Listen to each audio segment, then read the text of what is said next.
I'm Ariana Grande. Hi, I'm Cynthia Erivo. And you're listening to the Broadway Podcast Network. Visit bpn.fm to discover more. Hi, I'm Kevin Csolak, and welcome to the Theater Podcast with Alan Seals.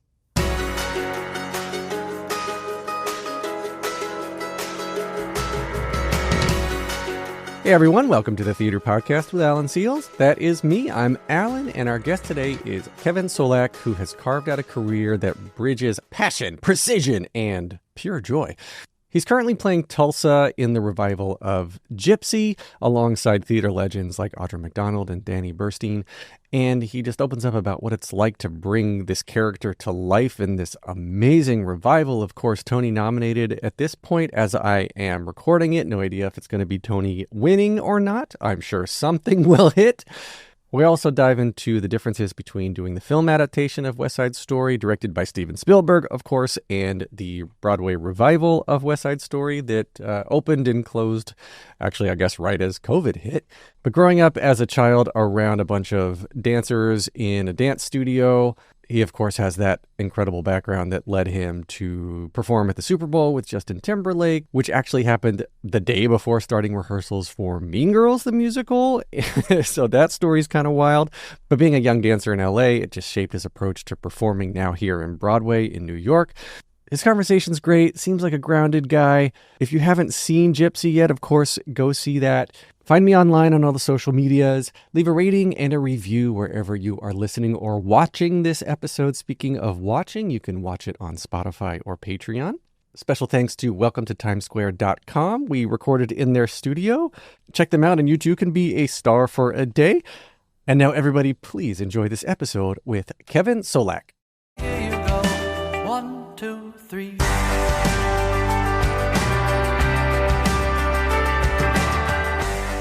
All right, today we're joined by a talented actor, dancer, and singer. His career spans Broadway, film, and television. I don't know why I did an Australian accent. Come on, yeah. His impressive stage credits include roles in Mean Girls, West Side Story, and currently he's captivating audiences as Tulsa in the Broadway revival of Gypsy. On screen, he's appeared in acclaimed series like Boardwalk Empire, Jessica Jones, and Animal Kingdom, and he brought the character Diesel to life in Steven Spielberg's film adaptation of West Side Story. Beyond acting, Kevin has shown his dance talents and high-profile performances with artists just like, Justin Timberlake at the Super Bowl and Hayley Kiyoko at the VMAs. Kevin Csolak, welcome to the Theater Podcast. Thank you. Why did that make me nervous? Your own resume makes you nervous? Yeah, I'm like, okay, now I have to be extra on. No, but thank you. Thanks for having me. Well, so I've got a surprise guest. Steven Spielberg is on. No, I'm kidding. Wouldn't that be great? That'd be so great. I miss him. He was the best. Screw you for being able to say that. Yeah. But also, that's super cool. Yeah, I pinched myself. It feels like a fever dream. Yeah, looking back at that time. What did you? Okay, well, let's start there then. Like, we know you've got acting, singing, dancing experience, but then coming and bringing Diesel to life in such an iconic story with a director that has created so much of the things that have just defined our childhood and adulthood. Yeah. Right? Like, yeah. How did you get the audition? When did you know he was involved? And then, like, third part of this long-winded question. Yeah.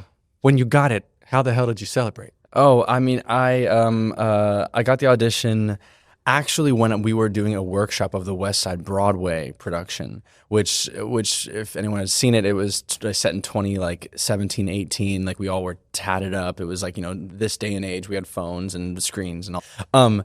So doing that and then getting an audition for this or for Stevens, I was kind of like, okay, cool, like the traditional, like, all right, what's this going to be? What can I take into the audition? But I tried to just kind of separate the two.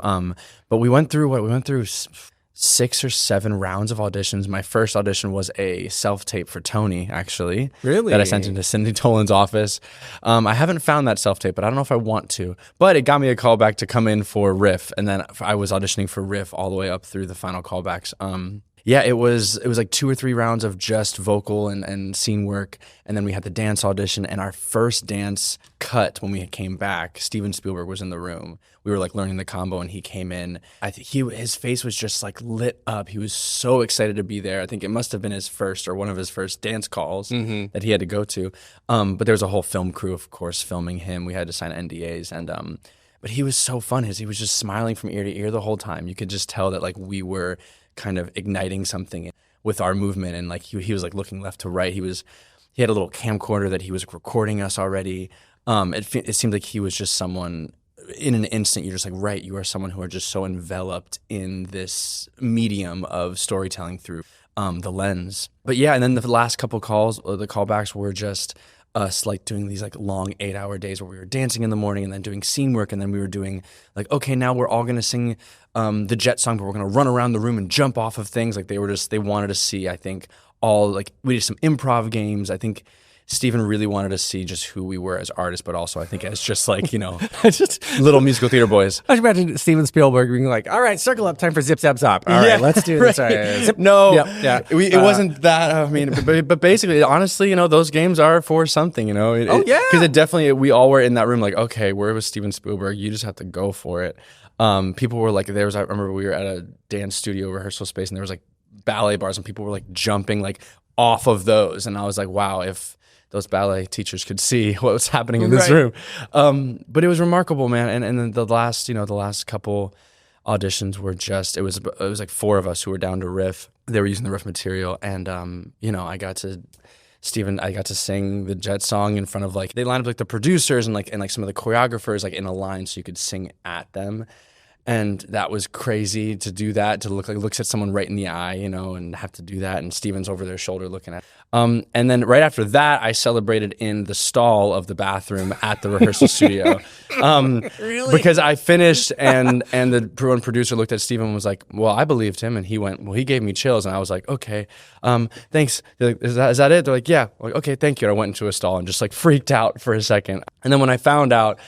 Long-winded answer. When I found out, I of course just called my mom, and it was just like me, my mom, and my brother in my apartment, just crying, just because like it's that moment of just like, right, wow, that whole process happened, and now we're about to like open ourselves up into this whole other world, over the next year. Yeah. And it was crazy. It's so crazy. The West Side Story revival, that was 2015? 2014? No, it was actually a little bit later. The revival, we were rehearsing in 2018 for the workshop, and then we started 2019. We ran for 3 months of previews. We ran for 2.5 weeks of actual shows, and the pandemic hit. It was right before the pandemic. Right. Yeah, that was in the Broadway theater. Mm-hmm. Yeah, the Broadway. Yeah, where Gatsby is now. Right. Yeah. I remember that. That was because we were all like, "Why isn't that coming back?" Yeah. So I was weird because I did the workshop of that. Auditioned for the West Side film, then we shot the West Side film the next summer, and then after that, we went into the actual run of the West Side Broadway. Oh, that's crazy. Yeah. Well, then, where did you get your initial start? Did you start singing, acting, or dancing? Or where did they all kind of come together? So my mom owns a performing arts center school in New Jersey. So I kind of grew up with both of my brothers dancing and like just in the rehearsal studio, like outside watching my mom teach and choreograph, and that's just kind of where I feel like I came into consciousness in the world, was just like sitting there and wanting to dance and be in the studio. But the Performing Arts Center had acting classes, had vocal, had people learning how to play drums and piano. So I was truly just kind of like surrounded by it, and I just kind of wanted to like taste everything. So, but mainly I would say I started out with dance because I think at like 4 or 5, my mom lets little kids come take dance and point their foot, right, in little ballet slippers. So I started out with dance, and then around the age of like 8, 9, 10, I started to kind of do those, zip, zap, zop games.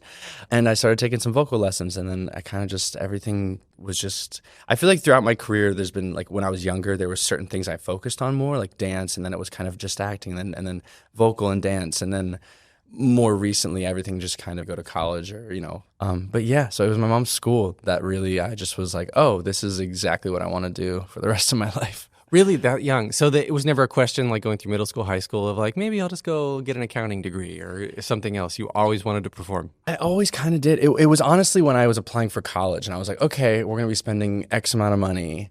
What should I do? Safety, security, like long-term goals, or just thoughts of like what I want to do the rust of my life. That's the most securest I could get. Yeah, like let's spend like $50,000-$60,000 a year to make. It's a gamble, but I just kind of was like, what, my heart's in this, and I had already been acting professionally a little bit too here and there, and I just kind of was like, what, I really want to just put all my eggs in this basket.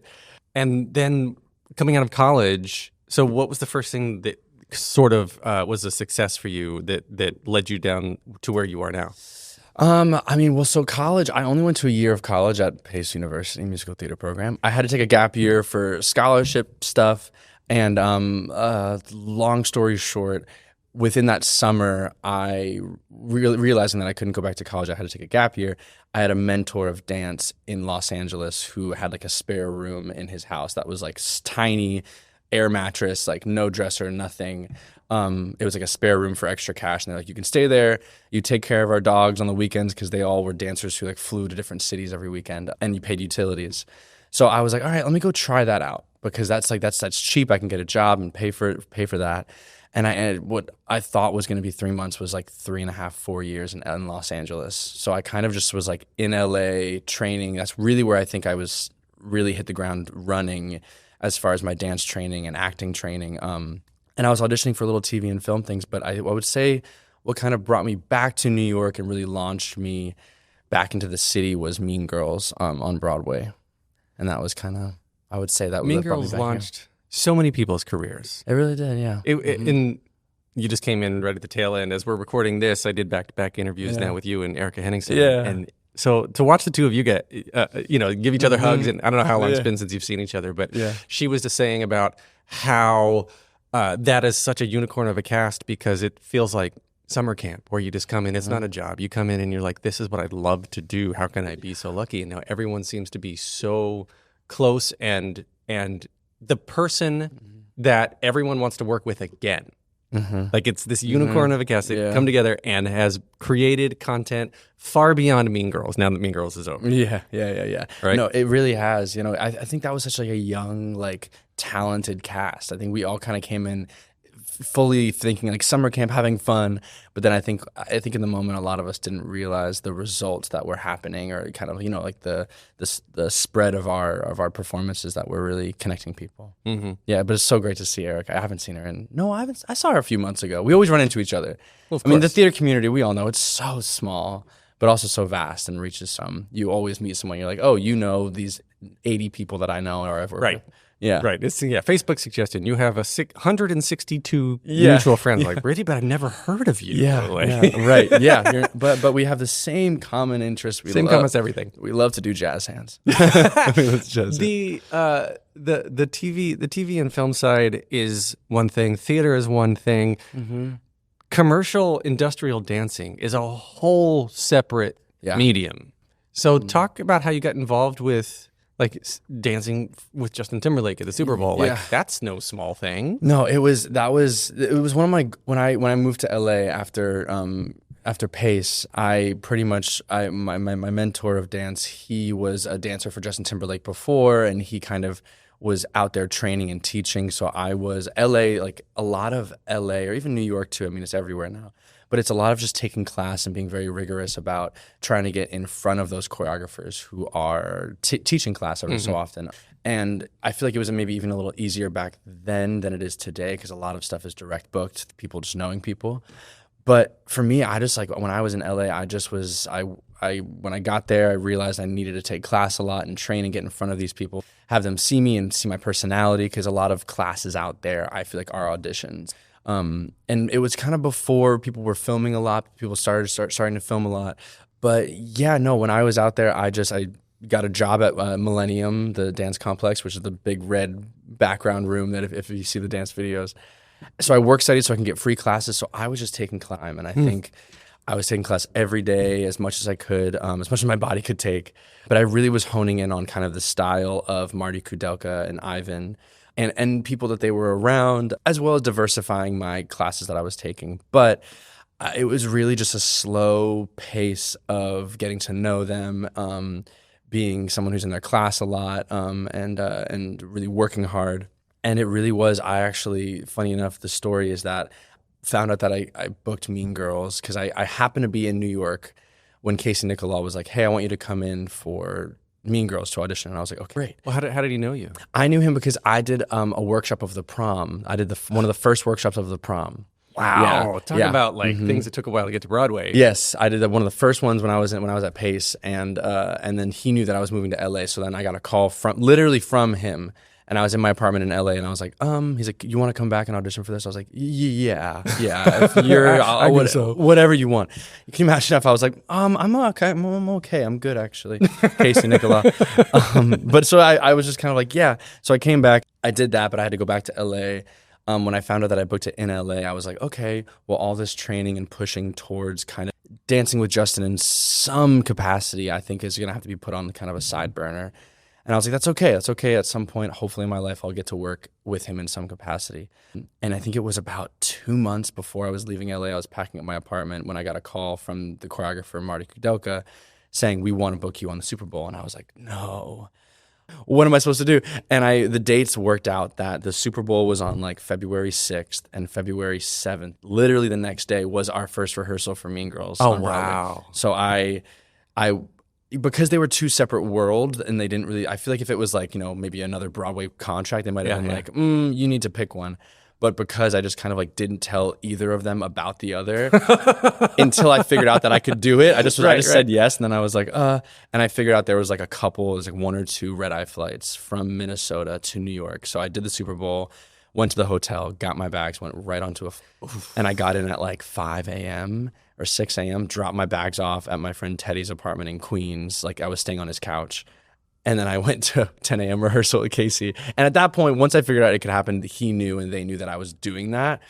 Because I was just like, just so you know, I might be a little tired. But I wasn't. I was buzzed. I was very much awake. And it was a crazy experience. I think it took me a couple of days to like, kind of come down from the high. Because the Super Bowl was my first time performing in a stadium of like 60,000 people. I was going to say, yeah, that is a massive audience. It was so beautiful. I got to dance a lot, like everyone who was in the number for the Super Bowl, like where a lot of I had looked up to and trained behind and lived with, and those were the guys that I was taking care of their dogs on the weekend. It was a big kind of moment for me that like I could kind of look left and right and see those guys, and it kind of wrapped up my training in those 3.5 years in LA with a crazy bow, performing in Minnesota and then coming to New York to jump into Mean Girls with Tina Fey and Casey Nicola. So the hard-hitting question then is, do you know who the person was in the shark suit for Katy Perry who was dancing in the wrong direction? I don't.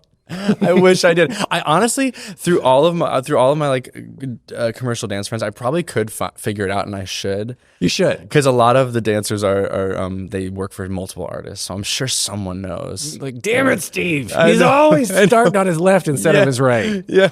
Yes. Oh my god, classic I Steve. forgot about the shark. Yeah, that was a meme for we a should long never time. forget the shark. Never forget the Katy Perry shark. Don't go anywhere. We'll be right back after this break. Welcome back to the episode. So now coming into Gypsy, alongside such a cast of seasoned actors. I mean, just Audra and Danny Burstein alone, right? Like two people that I have the utmost respect for.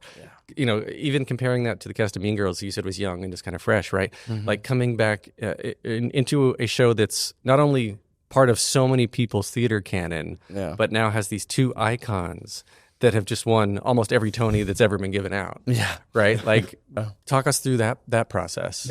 I would say, to your point, I've done a lot of young shows, young theater shows, like Mean Girls or West Side Broadway, or when I was younger, I did How the Grinch Stole Christmas, which was I was a kid doing that. I wasn't really aware. I feel like Mean Girls was kind of felt like my Broadway debut from my heart and but no, it day one, like you just felt like you're like, oh, these are titans of our industry. Have been doing it, and the love that they have and the passion that they have is unfathomable. And let me put it this way: watching like Audra day one come in and do the table read, like she was ready for opening night. Really, right then, like the performance was, and we weren't singing any of the material. We had to monologue everything. So to watch her monologue all of her songs and be so invested and so in it, and then from then on, every single day, seeing her and Danny kind of come into the space and rehearsal, and it felt like every day was like a performance with like a full audience. We're really giving their all every single day. So I think that is something that I'm taking away from this experience. She and him especially just set the bar from day one of like, this is the kind of work we're going to be doing. and you step up to the plate, or there's the door. But they were the sweetest. They were so amazing. And it's just, I'm pinching myself constantly, even now, 6 months into the run? Yeah, 5 months. And still, like, every day I'm just so enthralled by the work that they do and their work ethic. Well, you too. I mean, you have an incredible number, and the character of Tulsa is pivotal to the story. Yes, very pivotal. The most pivotal, actually. Yeah. Right. And so approaching this from your standpoint, compared to the other things that you've done, and it's probably, I guess it's way less of a dancing role than, of course, dancing at the Super Bowl. It very much it poses a similar. They're different, so different, but it's also difficult. It's a stamina game. Even after 7 months, you still find parts difficult? Well, no. I like to challenge myself, I'll say. What do you do? And, I mean, for me, I think this is my first time with a principal role on Broadway, and I think because of how Audra approaches every show, I kind of never want to settle and be like, okay, now I'm just like sitting back into my 8-show-a-week show. I think I always try to push and find new moments, and yeah, so I just kind of try to, like, every day before the show or before my number, really just kind of go, okay, like, who is this for? What part of me can I explore in this? And what moment, I don't know, I love to listen to the orchestra. I always keep telling, like, the sound department, I'm like, can you please just turn the orchestra up a little bit more on stage? Like, give me a little bit more of them. Can I have a little more drums? Like, is it possible? I should honestly probably bring them a gift, or some coffee. Because I love to just hear the different accents and different things and what different colors, or how did that person play that today, and how can that be represented in my body in the number. So I try to, I don't know, I'm trying not to just like go out there and be like, all right, well, let's just see what it is. I'm trying to really excavate and explore every day. You're listening that closely, I guess that intimately. Well, you're listening that intimately with each individual instrument of the orchestra. I would say it's not. I'm not like fine tooth combing it, but I'm just aware and noticing. Like, there is one moment that I do where I do a little like double heel click, and the other day within the 2 heel clicks there was a little cymbal crash that wasn't usually there, and I was like, oh, that's interesting. So then the next day I kind of did a little double heel click, and then I added a little like look to the right to like accent that little like moment. So there's, I don't know, I think 8 times a week, I think that's how I kind of find my ways to explore, I think, is with the music. And I'm not fully changing too much choreography, Camille. I'm not changing. Camille Brown. But I think I'm just noticing the textures of it. And I think that's the beauty of performing with a live band and a live orchestra. Especially, I think this is one of the biggest orchestras on Broadway right now. So for me, yeah, I really just try to like kind of open my ears a little, kind of see what else I can hear, what else happens. That's interesting. And in the hundreds of interviews I've done, I think you're one of the few people, I mean, the only of recent that I can remember that talks specifically about using the orchestra to make the performances fresh every night. Yeah. It's such an interesting perspective. Yeah, it's Julie Stein, like, come on. I think it's just, I think what was it, a couple of weeks ago, I got to sit in the pit for the overture. And like, even just doing that, I just closed my eyes and I was just hearing the different melodic lines that just the strings do, because I think there was a seat that I could sit by the strings, so I sat by the strings, and now next week I want to sit by the brass. But yeah, I think just little things like that. I think it's just like playing within every aspect and element that I can play with. I mean, even in another aspect, the bottom of my shoes that I wear for my number keep getting worn out really, really quickly. So one of the things that they have to do is they have to keep rubberizing them and with different textures to kind of figure out, because when the humidity changes, like, it changes how I feel on the ground with my feet. Yeah. So like, even having more grip or having less grip, like there was one show a couple of days ago where it was so slippery, but I was like, okay, well then that means I have to pull this part back, because that part I would probably fall if I did that a little too full out, and then that means that I can accent this part a little bit more. But then that made me notice the strings in the number a little bit more. Like, there's little, as well as storytelling and all the things, like, I'm like thinking, I'm like, right. But no, it's just fascinating. I think for me, it's being able to have this moment where in the show that's so just me, and I get to sing and do a little dance, and then I get to really just dance for it's like 3 minutes, 3.5 minutes of just me. I think there's just so many, because he's in a dream, right? So I think it's like that thing of like, okay, he's imagining the orchestra, right? He's imagining that little cymbal hits, he's imagining the floor. Oh, the floor's slippery. Okay, that's a maybe, is he dancing on water in that moment? I think I try to kind of create the canvas every night and allow the things that might make me mess up or feel weird to be actually gifts. I don't know. Oh my God, I feel like I'm just doing such actor talk right now. No. It's fascinating to me because the dancing is the weakest of the triple threats that I possess, if I am even a single threat. And so we're all triple threats. Okay. There you go. Yeah, we're all triple threats in our hearts.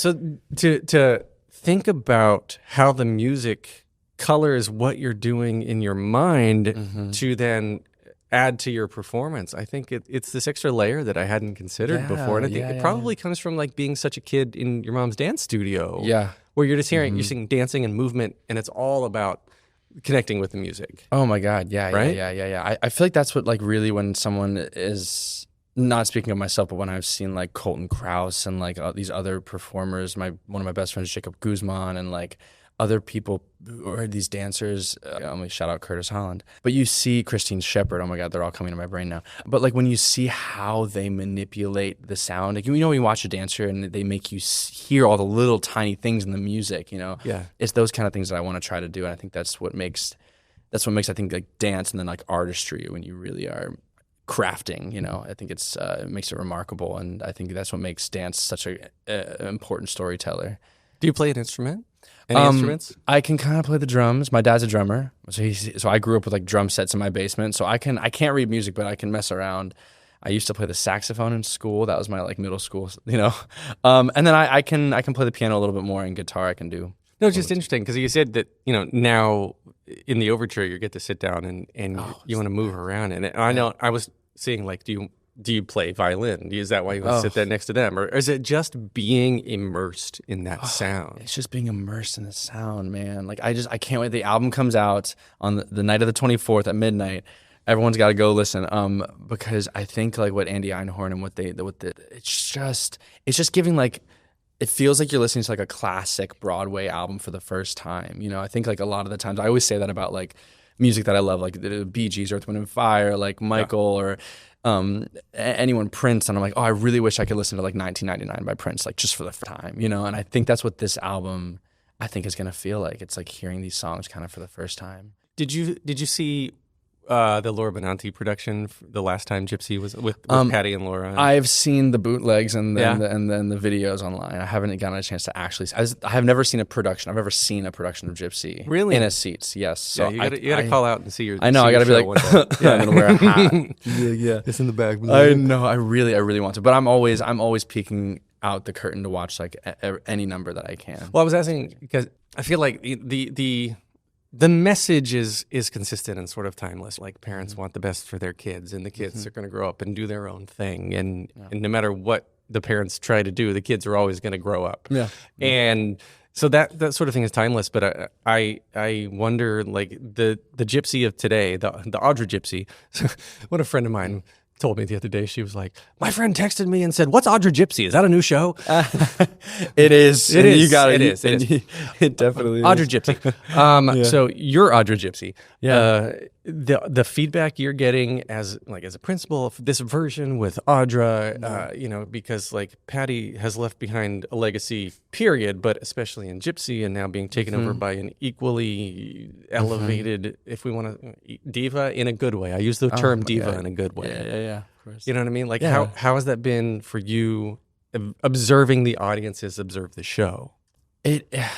I think as far as like friends who have come to see it, who are in the industry, strangers at the stage door, I think everyone is kind of like, it feels like their eyes are open to like just the text. It just feels like everything has just this new light to it.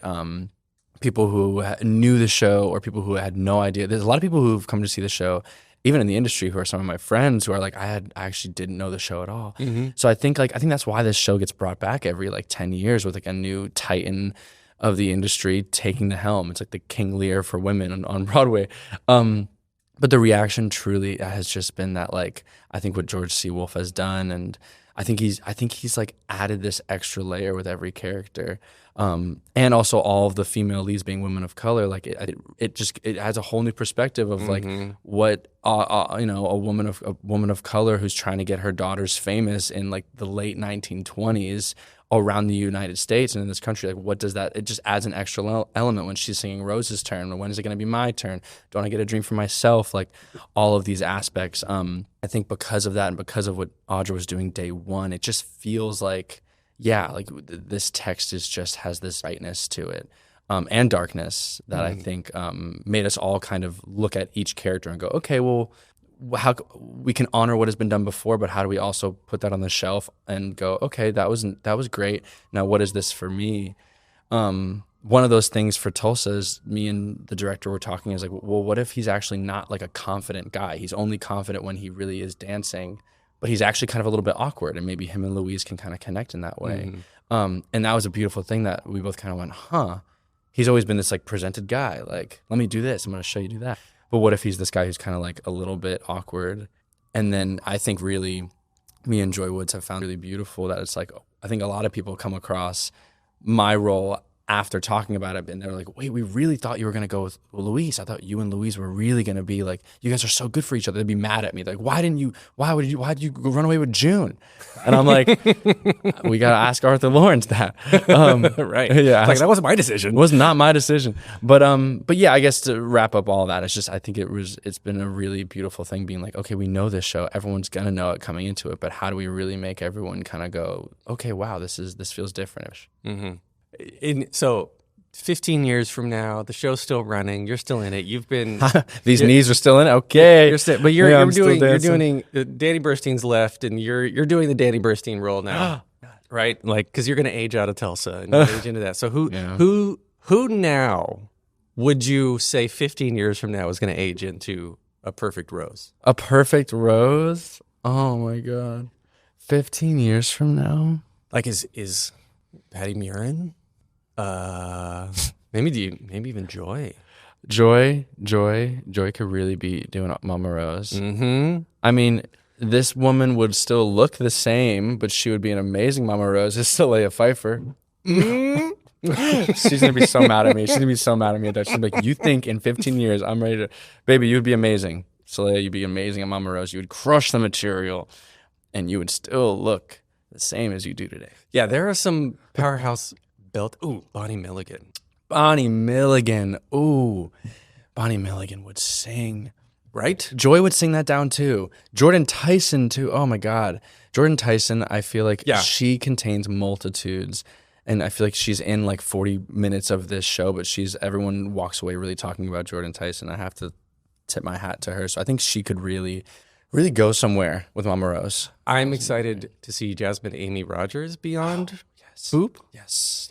Because I think the way she has created this, if she can embody a character to the extent that she has embodied Boop. Have you seen it? I haven't seen it. I have a lot of friends. They're our neighbors. I know we have to, I think we're on the same schedule. It's just how it happens. It's always these amazing shows but if you're in it, it's like this if you're in a show, it's double-edged sword. No, there's so many, you're so right. There's so many women of the generation right now who are incredible talents that I think could all attack Mama Rose in a beautiful, interesting, different way. So you've had the string of successes. Obviously, we've talked about so many of the stuff that's worked for you. Like, and at a young age, you knew what you wanted to do, but it seems like it's come easy and nothing ever hit in this world. So, like, what's been those moments when you've been like, did I make the wrong choice? How do I deal with this? What am I doing next? Oh my God! I mean, I think. It happened so much. I think to anyone in this industry, or just the entertainment industry, I'm sure, as actors or any other, it's just consistency is rarely the case. And I think if like even when you were listing off my credits, I'm like, right, wow, I've been so blessed and honored, but it has not been consistent. I feel like it's every few years, you have a year or like a year, right before I did Gypsy, I did Outsiders, and right before Outsiders, I didn't work for about a year and a half. I was kind of like, okay, and it was the moment of like, did I make the right decision? Do I have to go back to school? No, I should. I think it's in those moments that I think you really really kind of take a second to go, no, this is what I loved. And if it means doing some sort of avenue that keeps me around the same industry, I think I would. But for me, I think it's a lot of the times that, like, I know I've had a lot of rejection in my career as well. And I think a lot of the no's, when you get really close to something and you get a no, or you get something and then they're like, actually, we're going to shift to this. I've had a couple times in my career where I've had a job and then they've been like, actually, we're so sorry. Thank you very much. And I'm like, okay. But George C. Wolfe actually quoted this in reference to Gypsy. He said, it takes someone else telling you no before you can tell yourself yes, or say yes to yourself. That's what it is. It takes someone else telling you no before you can say yes to yourself, before you can fully say yes to yourself. Okay. And I think in those moments of rejection, I think it made me really just grind kind of into myself and go, no, this is exactly where I'm supposed to be. This is what I'm supposed to do. I love this thing, and now let me get to work and, work harder. Because it's a career path where you have to kind of, if you don't use it, you need to keep sharpening your tools and sharpening your knife. Mm-hmm. And I think because it's an ever-evolving medium, both TV, film, and stage. So I think that's what I kind of love about it. I kind of love that, like, it's never over. You have to keep learning and keep getting back in the studio. I think growing up in my mom's studio, I think she really instilled, like, the process is what you need to fall in love with. Because if you don't, then, you might drive yourself insane. Don't go anywhere. We'll be right back after this break. Welcome back to the episode.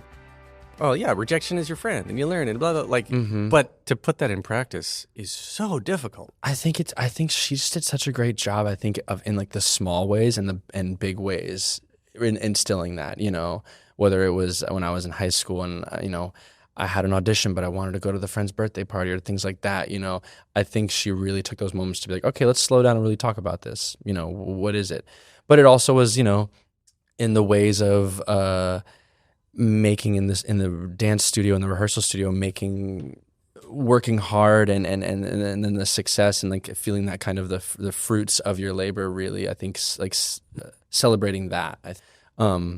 But I mean, there was also times when I was a kid when I was getting thrown out of that class because I was talking too much. It's different things. I think she definitely instilled like, okay, one of the things she really instilled, I think, which was really great, is like we're all a piece of a puzzle. That really is like when someone's like, you are a part of a bigger whole. And I think that kind of theme is, I think, what makes especially stage and Broadway, I think something that I love is that you come in, it's such a community, and you're all driving at this one goal. Audra came in giving all of her heart day one, and we all were like, okay, let's go. Like we all said, yeah, I want a ticket to that ride. Like let's jump on and let's really see where this thing can go, and let's see how hard we can push. I mean, I was just kind of as Tulsa does, as he's he's practicing in the alley and he's coming up with choreography and training on the side outside of the group. I mean, I was coming in early for rehearsals, staying later. I was at least during previews, even I was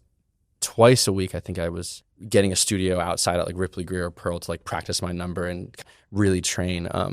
So I think all those themes that my mom instilled in me, and then getting to watch Audra, I think this has been a process of me being like, okay, how can we really upgrade ourselves as much as possible? That's beautiful. But yeah. Well, so the next thing you're in has to be Oklahoma, because you were in Outsiders that takes place in Tulsa. Yes. Now you're Tulsa and Gypsy. The only thing left is Oklahoma. Oklahoma, okay. You got to keep it with the Tulsa. Yeah, Oklahoma and then I just have to thing. move to Oklahoma. And I start a theater company. Solea, we're moving to Oklahoma. And maybe that is the case. There you go. People have said like you need to go visit Tulsa now, and I'm like, you know what? Maybe I do need to visit Tulsa. Yeah. Take a road trip. I don't know. The part of Jersey you grew up in, is it very rural? It was actually rural. It was. I famously always say in every interview, we had a dirt racing track in my hometown when I was a kid, so I could hear it when we were going to sleep. Same. Now it's like really? I grew up in North Wilkesboro, where NASCAR was invented, so I heard NASCAR races. Okay, yeah. This was like the dirt track where they were like drifting, kind of with like the. I don't even know what it's called. But I knew when it was race day, because 10 miles away you would hear it and the walls would shake. That's your own little earthquake. Yeah, right yeah, there. yeah. No, it was very, very, very rural. Like all the back roads are farms. There's a buffalo farm near my house. But now, of course, this is all we got our first Starbucks a couple weeks. Can you smuggle me some eggs? Yeah, Right. I don't want to pay for eggs anymore. Definitely. During the pandemic, we almost got some chickens. We were very close. My mom was like, no, and we were like, okay. Damn it, Mom. But no, yeah, but definitely small town. Like I think when I went to high school, one of the only boys who at least maybe outward facing was singing and dancing. So, I got all the little pokes from the kids and stuff. But also I was, I talked to the kids in our show. I'm like, how do you handle going to school and doing a show at night? Because it was tough for me. It definitely kind of ostracized me. I think friends and stuff when I was in middle school, because they were like, how come you only get to come?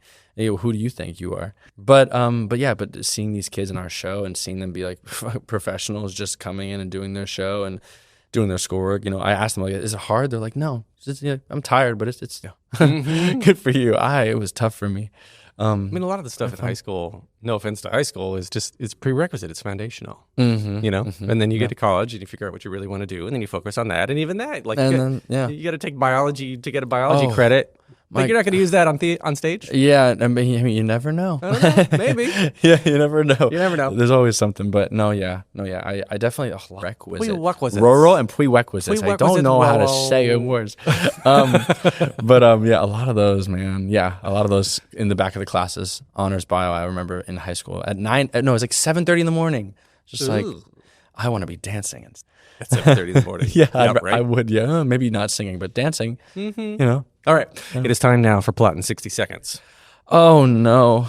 All right. I'm nervous. Dial up the anxiety. Don't judge me, anyone. No judgment here other than the judgment from the audience. Okay, let's see. 1 through 16. I have a list of 16 musicals right here in front of me. If I have no idea what the plot is, can we pass and go to another one? I'll give you a pass. Or do I just... I mean, if you feel like... Do I just cry? If you feel like you can cry, hide, and make up the plot, we'll take that. Okay. Or pretend you're pitching me a new show as a producer. That's named the same thing. That's named the same thing, yes. Okay. 1 through 16, give me a number. 3. 3? You should know this one. Okay. That corresponds to the very popular musical Aladdin. Go. 60 seconds. Oh, okay, remaining. okay. Oh, yeah. Okay. There's this poor kid, and he his dreams are as high as the sky, just like Tulsa. And he really wants to just have some food on the table. He just wants some bread, but no one wants him. No one wants to give him some bread. And it tells me the time as I'm doing it. So he's dancing around. He's like, oh my God. He happens upon this lamp, and this genie pops up and grants him 3 wishes, and he wants to become a prince so he can woo over the princess and win her over. And there's also though Jafar, who is the not the king, the sultan's head advisor, and he also wants he finds out about the lamp because this kid who he notices was poor is now famous. He's a prince, and then he tries to get the power so that he can take over the country. And then, oh my God, I hate the time. 4, 3, 2, 1. Oh my God, I'm sweating, Alan. That was terrible. If it wasn't telling me the time, I almost got there. Almost did. I may have invested in that. Jasmine figures out, they go on a magic carpet ride. Jasmine figures out that he wasn't really a prince after all, but she loves him for his heart. And isn't she mad, like, briefly when he lied? She's like, you guys can't control me. I'm my own person. And yeah, like, yes, like, of course. Yeah, and lying is bad. Lying is bad, yo. But then don't they have to? Then Jasmine and Aladdin have to. I was going to say attack Jafar. They have to defeat him. Defeat he Jafar. Steals the genie's power. Yeah, and they have to save Robin Williams, and that's the plot of Aladdin. Sorry, Casey Nicola. That is. Sorry, Casey Nicola. Sorry, Brandon Burks. You were in the show. Oh no. Oh my God. Izzy McCalla was in the show too. Yeah. I have so many friends who are in the show. I've seen the show so many times. I love that movie. I love Robin Williams. Oh, I'm sweating. I'm sweating more than I do in Gypsy. Yeah, this is a hard segment. The people need to know that it's like a big red screen with counting down the number, and it says it in your ear. Yeah. It's like 45 seconds. 45 seconds. 15 seconds, you idiot. 10 seconds, you bloody fool. I'm so glad I got Aladdin. Where's the monkey? I know. Oh my God. There's no wrong. We're talking stage show. Oh my God, the not monkey. movie. Right. Oh. Well, there's no monkey in there the stage isn't. show. No, they got rid of Iago. A boo. A boo. A boo. A boo. That's what it is. That's Now what I'm it going to is. go watch Aladdin. Right? And just be so ashamed. I'm ashamed. You should. You should be very I ashamed of am. yourself. I hope that was entertaining, though. That was. All right. That's going to go viral. All right. So, closer standard. Closer. Whoa. Three closer standard. Three closing standard question. 3 closing standard questions. First one simply is just what motivates you. What popped in my head right now is just kind of my little inner child. I think like the little Kevin who just like wanted to be on stage and just dance and sing and just dance in my bedroom to show tunes. My family. The little kids, or I feel like there's a few moments in our show where I get to like kind of see like the little kids out there. You notice like an elderly couple who's coming to see the show, and it's just like glancing at them and just seeing people who are maybe seeing their first Broadway show for the first time. I think little things like that really motivate me because I think I'll never forget the feeling of being that little kid in the audience and having that rush of feeling or of emotion. And I think live theater is kind of one of the last places where we can really change people or give people perspective. It's undivided attention, it's church. So I think that feeling of inspiring someone is really something that I love that. All right. Yeah. So what advice would you give to your younger self and younger people listening now, starting out down a similar path? Own and be so confident in your uniqueness, and within that, like hone in on your creative, not opinions, but your creative likes and dislikes. Find the specific show that you love, find the specific song or musical theater song or specific actor. I think like we live in a time, I'm sure a lot of people talk about it, where like we're comparing each other to ourselves, to other people, social media of it all. So I think just like really just what really is your heart gravitating towards musically, theatrically, and just kind of like hone in on that and hone in on your quirks. Do you have a favorite show? That's West Side Story. Well, that leads to my next question. If you can only see one show for the rest of your life, you can see it as many times as you want. What would you see? As many times as I want. If it's not West Side Story, guilty pleasure is Shrek, the musical. It was my grandpa's favorite movie. And like Brian Darcy James, I'm sorry, like Who I'd Be, that song, come on. I listen to it sometimes to like get me amped up for either Gypsy or an audition. I know that's such a funny, there's so many other, okay. No, I could really watch that a lot. But West Side Story, I could really watch a lot. Oh, Spring Awakening. Could really watch Spring Awakening all the time. Same. I'm just going to give you 8 answers for the one show. The one show that you would watch the rest of Sorry. All right. Where can we find you online on the social media? Plug all your projects. Oh, my God. You can find me just Kevin Csolak on Instagram. And come see Audra Gypsy. Come see Audra McDonald, Danny Burstein, Joy Wood, Jordan Tyson, Leslie Margarita, all the people. Come see us in Gypsy because I think it's you're really going to be that little classic Broadway heart of everyone's. I think it's really going to be lifted. I love Lily Thomas plays her own trumpet. Lily Thomas plays the trumpet. She plays. Melinda Hull is a comedic genius. It's and that ensemble. We're really great cast. We're dancing. This ensemble is dancing. Okay. Well, find me, the Theater Podcast, online on Threads, Instagram, TikTok, Facebook, all the places. Leave a rating and a review. You can comment on Spotify now. You can watch this on Spotify or watch it on Patreon. Thanks to Jukebox the Ghost for the intro and outro music, and Kevin Csolak. Thank you for this wonderful chat. Thanks for having me, man. It was a pleasure. Take a deep breath, make the world a little colorful.